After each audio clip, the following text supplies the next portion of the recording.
Bonjour à tous et bienvenue sur Carnet d'ambiance, le programme qui vous donne des idées pour votre aménagement et votre décoration. Aujourd'hui, nous allons aborder le thème aménager son entrée. L'entrée est une pièce à part entière et pour vous guider dans vos choix d'aménagement, j'ai décidé de développer deux points essentiels, la fonctionnalité et le style. C'est parti! Commençons avec cette image qui pour moi illustre bien le principe d'une entrée fonctionnelle. Regardez tous ces rangements. À gauche, des caissons accrochés au mur servent de vide-poche. Un banc avec des tiroirs aménagés en dessous, sans doute pour les chaussures. Des patères pour suspendre sacs, manteaux et vestes. Il y a même un réceptacle pour accueillir tout un jeu de parapluies.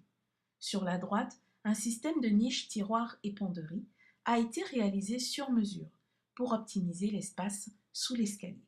Si vous manquez de place, il est toujours possible d'adapter la taille des rangements aux dimensions de votre entrée. Observez par exemple comment le même principe, banc, patère, niche et caisson de rangement a été exploité dans cette autre entrée, moins grande que la première. Également, sur cette photo, voyez comme les rangements sont astucieusement répartis sur un tout petit mètre carré avec beaucoup de goût. Ce qui m'amène au style. N'oublions pas que l'entrée est la première pièce que l'on découvre quand on pénètre chez vous. Elle donne le ton de votre décoration. Ici, il a suffi d'un ou deux laits de papier peint fleuri, un brin rétro, pour sublimer cette entrée. Bien qu'apparents, les rangements sont soignés. Regardez le design des patères, la façon presque aléatoire dont elles ont été fixées au mur.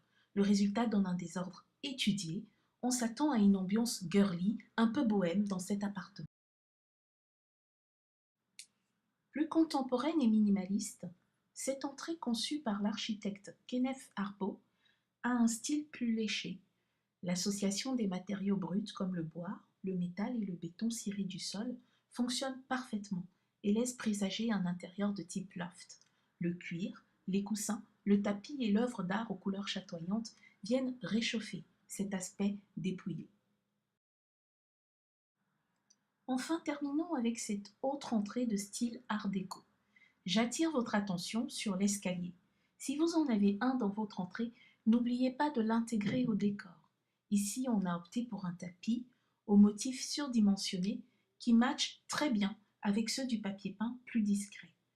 Et regardez la suspension typique de l'esprit art déco. Elle aussi habille joliment cet espace. Au sol, le parquet est de belle facture. J'aime beaucoup le garde-corps de l'escalier, peint en noir, et la forme en arcade de la porte. Avec tous ces détails, je parierais qu'on est dans une maison des années 30. Pour résumer, voici ce qu'il faut retenir. Pour une entrée aussi fonctionnelle que stylée, 1.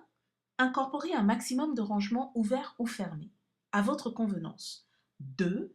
Choisissez-les dans l'esprit de votre maison ou de votre appartement. 3. Complétez avec des accessoires et détails comme un tapis, une belle suspension. 4. Ne négligez ni les murs, ni les éléments de structure comme l'escalier.